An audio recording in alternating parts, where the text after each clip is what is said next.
everybody. I'm just reading from Genesis 2, verse 4. It's the account of Adam and Eve. I'll just read to verse 25.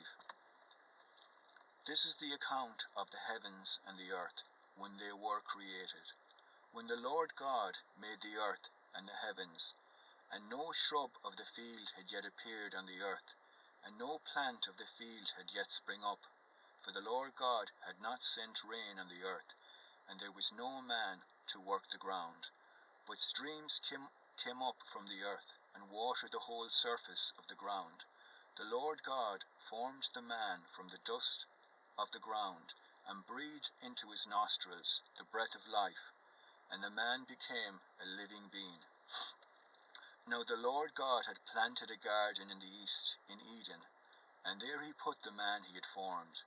And the Lord God made all kinds of trees grow out of the ground, trees that were pleasing to the eye and good for food. In the middle of the garden were the tree of life and the tree of knowledge of good and evil. A river watering the garden flowed from Eden. From there it was separated into 4 headwaters.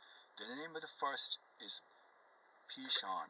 It winds through the entire land of Havilah, where there is gold. The gold of that land is good.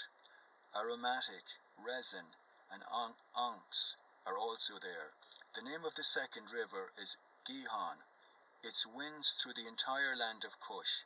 The name of the third river is the Tigris. It runs along the east side of the Asher. And the fourth river is the Euphrates. The Lord God took the man and put him in the Garden of Eden to work it and take care of it.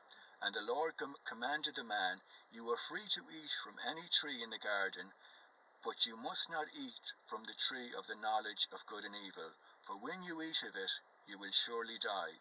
The Lord God said, "It is not good for the man to be alone. I will make a helper suitable for him." Now the Lord God had formed out of the ground all the beasts of the field and all the birds of the air. He brought them to the man to see what he would name them. And whatever the man called each living creature, that was its name. So the man gave names to all the livestock, the birds of the air, and the beasts of the field. But for Adam no suitable helper was found.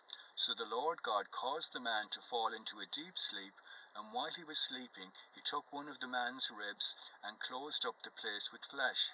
Then the Lord God made a woman from the rib he had taken out of the man, and he brought her to the man. The man said, "This is now bone of my bones and flesh of my flesh.